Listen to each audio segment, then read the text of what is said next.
Selanjutnya, ini dua terakhir, habis itu kita serahkan kepada Pertamina dan langsung kita tarik kesimpulan dan kita bisa pulang ke masing-masing untuk persiapan buka puasa di rumah. Ya, terima silakan. kasih pimpinan. Ya, silakan Mas. Baik pimpinan, terima kasih. Bismillahirrahmanirrahim. Assalamualaikum warahmatullahi wabarakatuh. Salam sejahtera untuk kita bersama. Sebelumnya saya mengucapkan terima kasih atas kesempatan waktu dalam sore hari ini di saat situasi masyarakat kita menghadapi bulan Ramadan, di saat itu juga kita menghadapi banyak cobaan dan ujian. Mungkin Ibu Dirut perlu diketahui bahwa kami anggota DPR RI di Komisi 7 itu mendapatkan beban psikologi yang berat di dapil wilayah. Mungkin kalau Ibu kelak mungkin sudah pensiun, lalu Ibu menjadi anggota dewan, lalu Ibu jadi anggota DPR di Komisi 7, mungkin akan merasakan beban yang kami rasakan saat ini. Saya itu punya WA group, Bu. Satu hari keluar 5-10 orang dari WA group. Setiap kali saya posting tentang kegiatan saya di Komisi 7, mereka keluar dari WA group. Kenapa? Apalagi yang akan diperjuangkan kenaikan besok, Pak, katanya. Jadi kita ini di Komisi 7 dikira oleh masyarakat kerjanya untuk menaikkan harga terus. Jadi kadang-kadang mereka mengirim lagu Iwan Fals gitu. Wakil rakyat ya kan hanya duduk diam tidur tanpa memikirkan rakyat. Nah, ini kan kita malu. Jadi artinya terkadang saya sebagai anggota dewan merasa kenapa?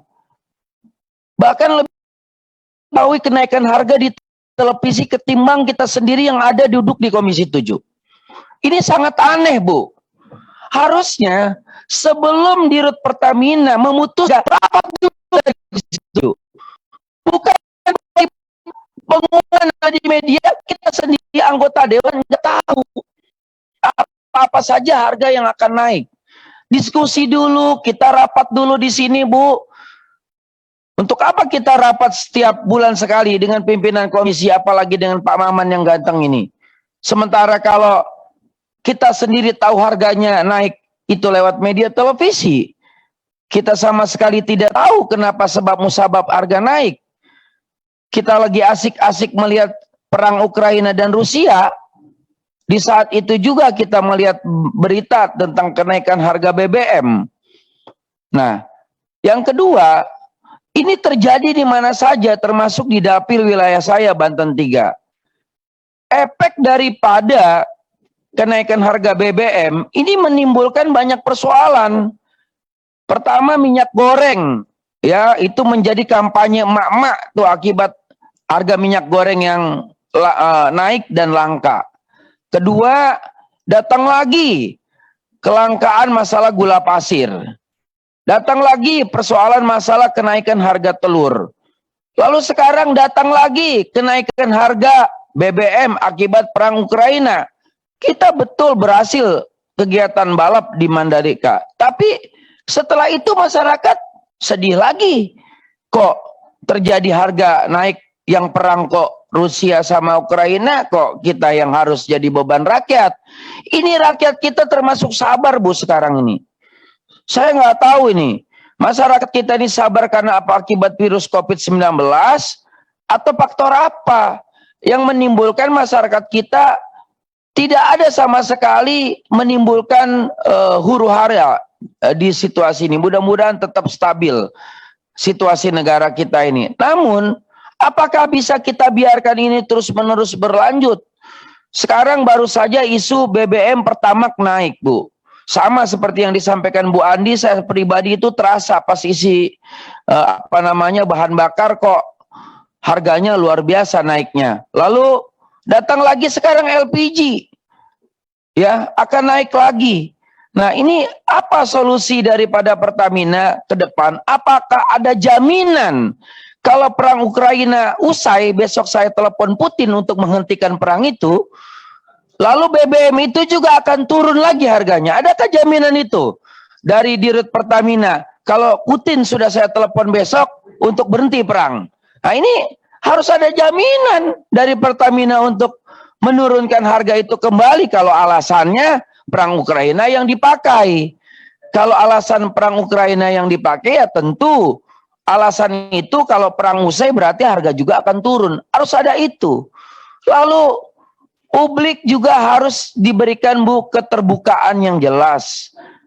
Yang pertama masalah minyak dan gas subsidi. Saya melihat minyak dan gas subsidi kadang-kadang dimanfaatkan oleh oknum tertentu untuk keuntungan-keuntungan bisnis atau keuntungan-keuntungan pribadi. Bagaimana kalau ada solusi, ada yang namanya kartu subsidi. Sehingga masyarakat yang betul-betul miskin, mereka mendapatkan kartu untuk diskon harga gas, diskon harga bensin. Lalu mobil, saya nggak paham cara bagaimana manajemen transportasi. Harusnya truk-truk, mobil-mobil truk-truk itu kalau sudah tahu bensin itu langka, bagian manajemen distribusi itu mengatur bagaimana caranya ngisi bensin subuh-subuh saja. Jam 1 pagi sampai jam 5 pagi. Jangan diadu, Bu, ngisinya di hari yang padat, di jam kerja. Ini menimbulkan macetnya puluhan kilometer di jalan tuh. Jadi kadang-kadang kayak nggak pernah belajar di tol. Kan kita lihat tol tuh, bagaimana jalan tol kalau terjadi macet, maka dioper. Mobil truk itu malam baru boleh lewat. Harusnya kalau memang sudah langka yang namanya solar, cepat itu yang namanya manajemen distribusi Pertamina untuk mengatur semua truk tidak boleh mengisi solar di jam sibuk. Isi solar jam 1 pagi sampai jam 5 pagi. Untuk menghindari antrian. Karena satu truk itu, Bu, isinya itu bukan 10-20 liter. Ratusan liter nunggunya satu truk itu aja kadang setengah jam loh, Bu, gitu loh. Iya.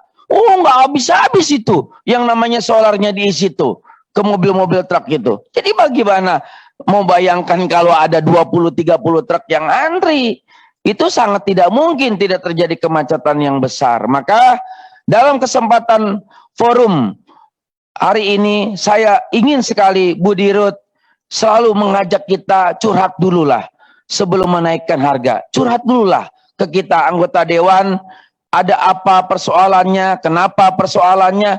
Jangan selalu kami menonton lewat televisi, lalu kami di daerah dianggap oleh masyarakat tidak bekerja. Besok kami nggak terpilih lagi, Bu, di Komisi 7 ini. Jadi anggota dewan di Komisi 7, kita di dapil nggak ada masyarakat memilih kita. Kenapa? Bukan membantu rakyat, menambah penderitaan rakyat, katanya anggota dewan Komisi 7. Jadi kenapa? Karena masyarakat nggak paham. Masyarakat di bawah itu nggak paham, dianggap ya kami ini diam di Komisi 7.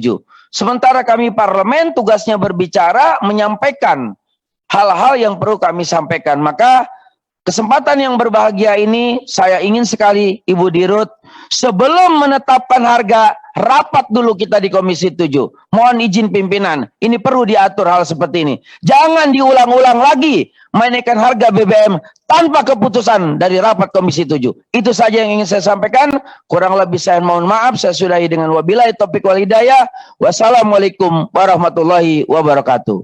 Waalaikumsalam warahmatullahi wabarakatuh. Ya. Memang Pak Jul benar juga yang disampaikan. Memang udah betul-betul politisi.